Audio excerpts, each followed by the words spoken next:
Мақсат Рысалин, қауышу, әңгіменің жалғасы. Салтанат апайының қасындағы тәтейді көргенде, ол еріксіз жақындап оның қолынан ұстады. Іштей оның өзімен сөйлесуін қалады. Осыны сезгендей әлгі кісіде, «Ой, мына баланың сүйкімдісін-ай. Балақай, атың кім сенің?» деді. «Асхат», деді ол. Тәтей сөмкесінен шығарып оған сникерс кәмпитін берді. «Көп рахмет сізге, тәте», деді Асхат. Тәттіні аса жақсы көрмесе де, шын көңілімен ұсынған сыйлықтан бас тартқысы келмей, мейірімді жанға қолын созды. Оның үстіне сирек болатын сыйлығы алу рәсімінен бас тартуды жөн көрмеді. Осы сәтте ол өзі толқыды ма, әлде ыңғайсыз қозғалды ма, әйтеуір балдағын түсіріп алып, тепе-теңдігін ұстай алмай қалды. Құлап бара жатып, жақын тұрған тәтейді анасындай аяғынан құшақтай алды. Ол да бұған шапшаң көмек көрсетіп демеп қалды. Оның жерге құлаған балдақтарына назар аудармастан үлкен баланы көтеріп алып бетінен сүйді. Сосын ерекше жылылықпен оны құшағына қысты. Тура осы сәтте Асхаттың бойында да қызық сезім пайда болып, бейне бір ет жақын адамы сияқты бейтаныс әйелдің мойнынан құшақтады. Іштей осы мейірімді жылылықтың жалғасуын тіледі. Басын тәтейдің иығынан көтерместен, менің бақытты сәтімді басқа балалар көрді ме екен деген оймен көзінің қиығымен жан-жағына қарады. Алыстан қарап тұрған балаларға бұл масаттана бір қарады. Асхатты құлатып алды ма деп қорқып кеткен Салтанат тәтесі, «Алтын Сапаровна, байқаңызшы, бала жығылып қала жаздады ғой» деп жатыр. Бұл болса еш нәрсені елер емес. Жігіт бала құлаушы еді. Бұл нағыз батыр ғой. Солай емес пе, Асхатжан, деп балаға да сөзін мойындатып алғысы келгендей. «Иә, мен қорыққан жоқпын. Аяғым жазылып келеді. Көп ұзамай балдақ суда жүретін боламын». Бала өзін жылы қабылдаған әйел аяғына мүгедек екен деп айнып қалмасын деді ме, әйтеуір өз ойында айтып үлгерді. Қастарына келген директорды бұл байқамаған екен. «Балаларыңыз қандай жақсы, Батырхан-ағай» деген тәтейдің сөзінен кейін арт жағына бұрылып еді, оны сонда ғана көрді. Асхат шойтыққа шынында да бала жетпейді. Өзі ақылды, өзі суретші, математикадан есеп шығарғанын көрсеңіздер ғой. Сыныптастарының алды. Тек аяғы тез жазылса. Директор мырза сөзін осымен аяқтады. Оның не айтқысы келгенін Асхат ұқпай қалды. Сынған аяғы тез жазылып кетсін деп тілектестік білдіргісі келді ме, әлде аяғы ақсақ болған соң мұның ешкімге керегі жоқ дегенді мегзеді ме? Бірақ бақытты кезеңнен арыла алмай тұрған ол оған мән беріп жатпады. Салтанат апайы Алтын Сапаровна деп атаған тәтей мұны қолынан жерге түсіріп, тәрбиешісі балдақтарын алып бергенше мұны қолдарынан ұстап тұрды. Алақандары ерекше жұмсақта ыстық екен. Оның жылуы баланың жүрегіне дейін жеткендей болды. Ол осы сәтті ұзақ уақыт есінен шығара алмай жүрді. Сол оқиғадан кейін Асхат Алтын апайды балалар үйінде жиі көретін болды. Оның қолдан келетіні, оны көрген сәтте «Сәлеметсіз бе, Айбат тәте» дейді. Ол да бұны жанына жақын тартып, бетінен сүйіп, кейде азын-аулақ сыйлық әкеп тұратын болды. Салтанат апайының айтуынша, Алтын Сапаровна балабақшаға есепші болып орналасыпты. Жолдасы әскери адам көрінеді. Осы қалада таныстары аса көп емес екен. Жұмыс барысымен жақында ғана қоныс аударыпты. Бірақ балалары жайлы еш нәрсе айтпады. Балалары бар деген сөзді естісе, іштей олардан қызғанатын сияқтанды Асхат. Сондықтан да арнайы сұрау да салмады. Бірде мынадай жағдай болды. Асхат аяғына сүйеніп, бөлмесінен шығып келе жатқан. Айнала жұмсақ орындықтар қойылған ойын залында Алтын апай Сәуле есімді қыздың шашын өріп, бантигін тағып жатыр екен. Оған қалтасынан алып ойыншық сыйлағанын көріп, іші жанып кете жаздады. Кілт бұрылып бөлмеге қайта кіремін дегенде ыңғайсыз қозғалды ма, әйтеуір оңбай құлады. Қатты ашу қысқандық па, жоқ, менің ғана жақыным деген өз ойынан қателескеннен бе Асхат жыламады да. Тек жанына шұға тәрбиешісімен бірге жүгіріп келіп, оны орнынан көтермек болған Алтын апайына: «Сіз енді маған жоламаңыз, кетіңіз», деп безеріп қалды. Асхаттан мұндай өрескелдікті күтпеген Алтын Сапаровна: «Асхатжан, саған не болды айналайын?» деп не болғанын түсінбей ыңғайсызданып қалды. «Сіз мені өтірік жақсы көрген екенсіз. Маған енді сіздің ойыншықтарыңыздың да керегі жоқ», деді көңілі босаған бала, одан әрі сөйлеуге тамағына тірелген өксіктен ештеңе дей алмай. Сөйтті де ол бөлмесіне кіріп кетті. Содан біраз күнге дейін ешкіммен сөйлеспей өзімен өзі отыратын болды. Бірақ ішкі қызғанышы аздап басылғандай болды. Өзінен көп жас үлкен кісіге ауыр сөз айтқанынан ұялды. Дегенмен барып кешірім сұрауға тартыншақтай берді. Бір күн Асхаттың бөлмесіне Алтын Сапаровна арнайы келді. Қолында шағын қағаз сөмкесі бар екен. Онысын үстел үстіне қойды да өзі мұның жанына келіп отырды.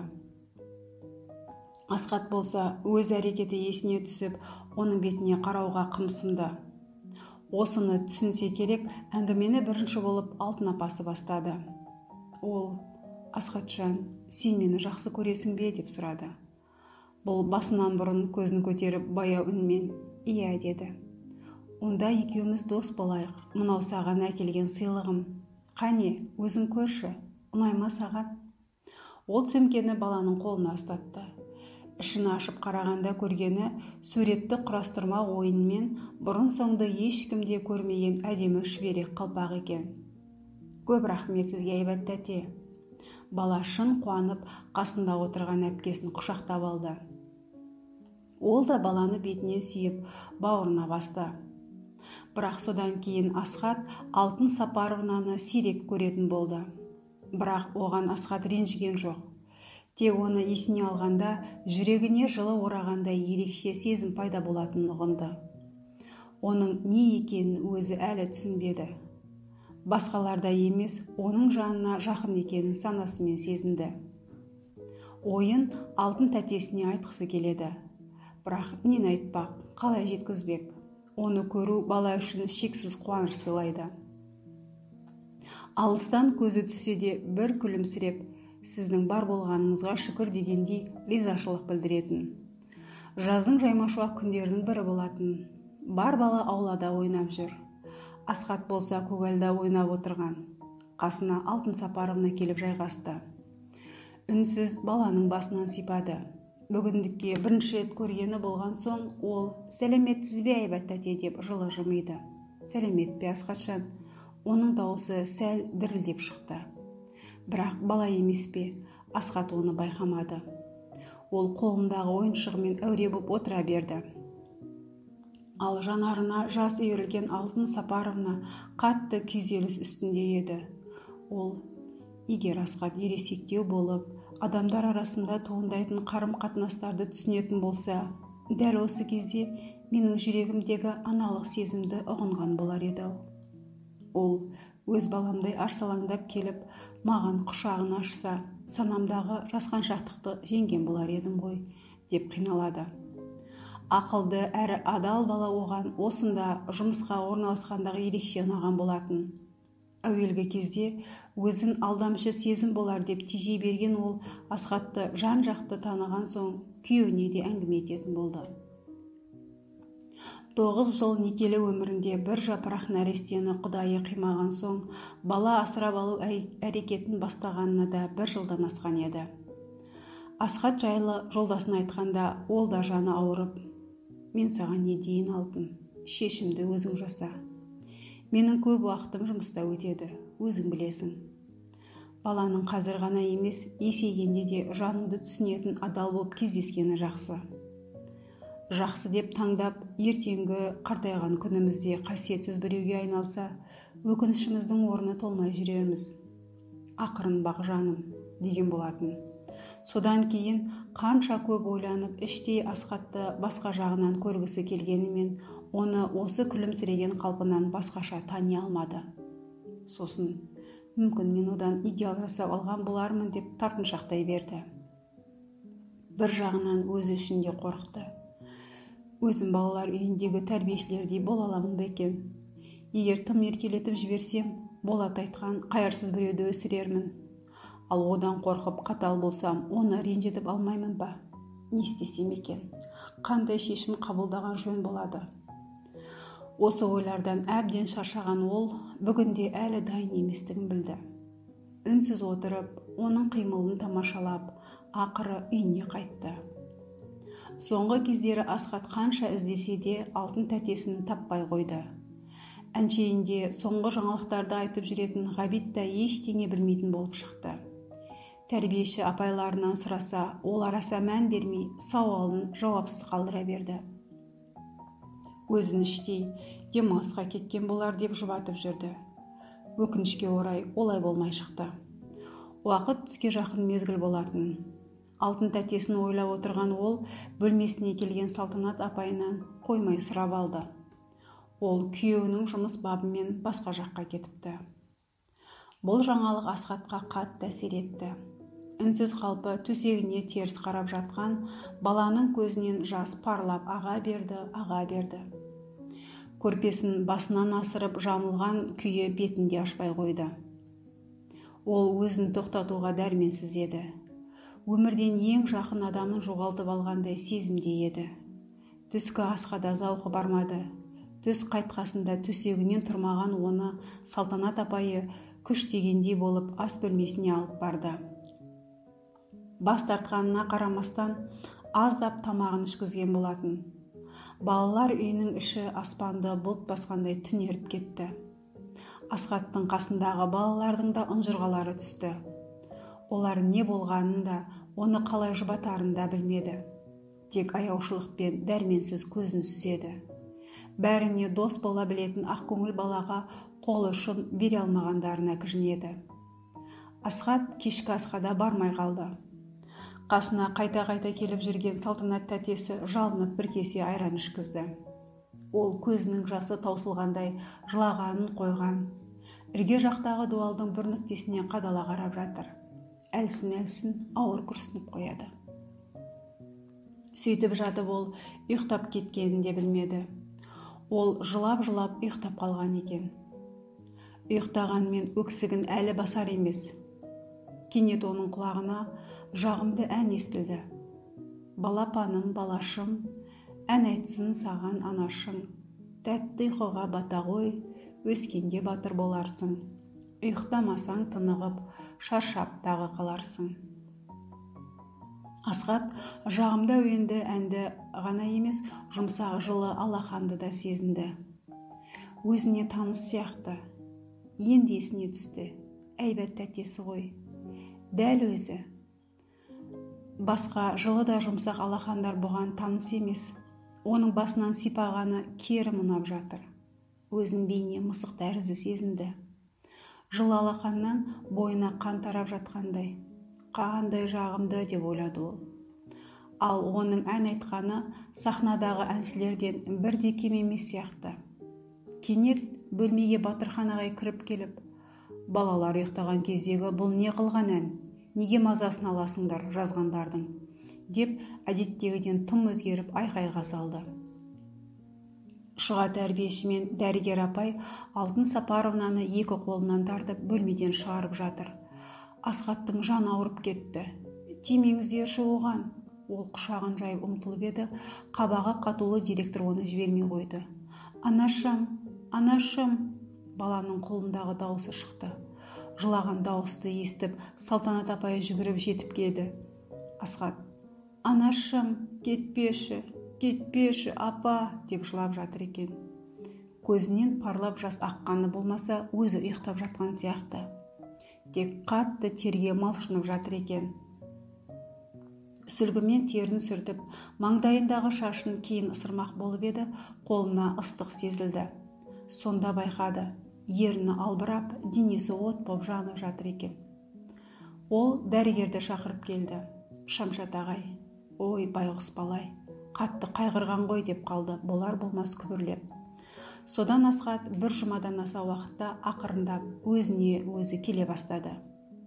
Қасында бірге жататын Қуақы Ғабит, Анашым деп жылап, зәремізді алдың ғой тегі. Не болды соншама жылап? Деп мазақ етіп еді, оған жауап берместен өзіне қайта сұрақ қойды. Шынымен солай айқайладым ба? Деп ерекше көңілдене күлді. Сол күннен кейін Асхат бұрынғыдан да көңілді, мейірімді болып кетті. Оның себебін түсінген ешкім болмады. Тәрбиешілер қашанға дейін жүрсін, ұмытуға бел байлаған ғой десті. Бірақ Асхат өзінің түсінде көрген Алтын Сапаровнаға ана сөзін лайық көріп, сол сөзді айтқанына қуанғанын былайғы жұрт ойлап та жатпады. Бала болса өміріндегі ең қымбат сөзді батыл айтқанына мәз. Арада 2 айға жуық уақыт өтті. Асхат кітапханада оқуға кітап қарап жүрген. Қолына түскен суретті кітапқа қызыға қарап тұрып, Батырхан ағайдың жанына келгенінде сезбей қалыпты. Асхат, сен осында ма едің? Не оқып жатырсың? Дегенде ғана басын көтеріп, саламатсыз ба ағай, деді Асхат амандасудан жаңылмай. Сонан соң ғана, оқуға кітап іздеп едім, мына машиналар мен мотоциклдерге қызығып кетіппін, деді ақталып. Кітап іздегенің жақсы. Жақсы азамат болып, өсуге кітаптың көп пайдасы тиеді, осыны ұмытпа. Директор әлденеден ыңғайсызданғандай. Асхат, кітапханаға сосын келерсің. Қазір менімен бірге аулаға шығасың ба, деп өтініш жасады. Жарайды ағай. Асхат үлкен кісінің сөзін жерге тастамай, жазылып келе жатқан аяғын сылтып басып, Батырхан ағайына ілесті. Екеуі талдың арасындағы орындыққа қарай беттеді. Жақындағанда байқады, онда бір ер кісі отыр екен. Асхат деген бала осы, деп директор бейтаныс кісіге мұны таныстырды да артынша Асхатқа қарап, мына кісінің аты Ермек екен.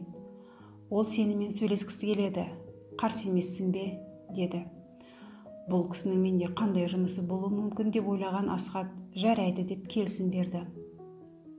Ол қарсылық білдірмеген соң директор қайтып келетінін айтып кетіп қалды. Еркін әңгімені неден бастарын білмей қиналды. Әйтсе де жас баланың алдында әлсіздік білдіргісі келмей өзін дереу жинап алды да, «Иә, жігіт, қалың қалай?» деді. «Рахмет, жақсы», деп жауап берді Асхат. Тағы да сәл үнсіз қалды екеуі де. «Асхатжан, мен сенің анаңды білуші едім». Асхат әдеттен тыс қылық жасап, оның сөзін бөліп жіберді. «Сіз шын айтасыз ба? Шынымен білесіз бе?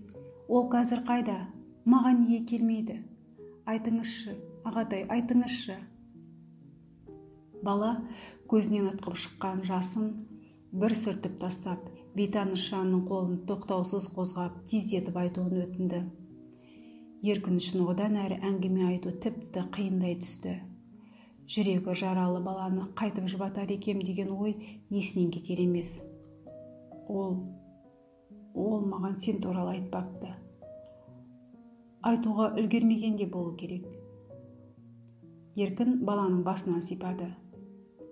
Өзі көп ауыратын еді. Сені босанған кезде қайтыс болып кетіпті. Мен ол кезде сен жайлы білмеген едім. Асхат өзі үшін бейтаныс, бірақ ең жақын жанның ауыр қайғысын естігенде еңкілдеп тұрып жылады. Анасын қазір ғана тауып, артынша жоғалтып алғаны қандай өкінішті. Жігіт ағасы баланы құшақтап өзіне тартты. Ол да баламен қосылып жылап отыр. Оны жұбатпады. Ішінде ұзақ уақыт сақталған шерін тарқатып алсын деді. Біраздан кейін көз жасын байқатпай сұқ саусағымен сүртіп алды да тамағын кенеп, «Асхатжан, сен үлкен жігітсің ғой, жылама. Анаңнан айырылып қалғаның, тіпті көрмей қалғаның өкінішті әрине. Бірақ Құдайдың ісіне не шара? Мен Светаның жолдас қыздарын да танитынмын». Асхаттың жаңа танысы әңгімесін әрі қарай жалғай беремін дегенде, «Менің анамның аты Света ме еді?» деді ол тамағына тығылған өксіктен әзер сөйледі.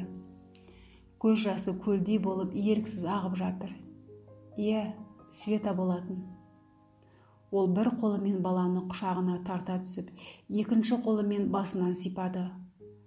Мұрнын басына тақап, оны мейірлене иіскеді. Қоя қой айналайын, жылама, ауырып қаларсың. Бірақ бала жуық арада жұбанатынға ұқсамады. Сосын анасы туралы айтсам тоқтар деген ойымен әңгімесін жалғап кетті. Өзі келісті де сүйкімдеді. Сен қатты болмағанмен анаңа тартқан екенсің. Көп жылдан кейін жақында солардың бірін кездестірдім. Сен туралы да содан білдім. Ол тағы да үнсіз қалды. Асхат, ол тағы не айтар екен дегендей көзіне қарады. Келгенде аққұба көрінген кісінің өңі өзгеріп кеткен екен. Ол қорқып кетті. Сіз не, ауырып отырсыз ба? Дәрігер шақырайын ба? Ол көз жасын сүртті де, әдеттегі ақ көңілділігімен жаңа танысының жағдайын ойлап кетті. Еркін балаға сыр беріп алғанына ыңғайсызданып, жоқ айналайын, ештеңе етпейді. Мен тек көңілім босап, қобалжыма жаным, деді Еркін, өзін де Асхатты да тыныштандырып. Сосын төбеден түскендей, сен маған бала болғың келе ме, деді. Сіз мені асырап алмақшысыз ба? Бұрын өзін мені мүгедек болғандықтан ешкім асырап алғысы келмейді деп сендірген бала Еркінге таңырқай қарады. Сосын осы жағын анықтап алғысы келгендей, менің аяғымның ауыратын білесіз бе, деді. Саған қалай айтсам екен? Асхатжан, сен менің баламсың. Мен әкеңмін. Баласы қандай болса да, әке соған бола одан бас тартпайды деп ойлаймын. Асхат оның соңғы сөзін естіген жоқ. Өмірінде бір ретте оның күні осыншалық ауыртпалықты болған емес. Жаңа ғана анасын тауып, артынша оны жоғалтып алған еді. Енді тағы күтпеген сый әкесін тапты. О, Құдайым! Менің әкемді тауып бергенің үшін саған көп рахмет. Асхат болмашы дауыспен осылай күбірледі де әкесін құшақтай алды. Енді менің әкем бар. Бұл жолы бақытқа кенелген бала ауланы жаңғырықтырып айғайлады. Оны бүкіл балалар үйіндегілер естіп, сен осыған лайықсың, Асхат, деп тұрды іштей. Соңы.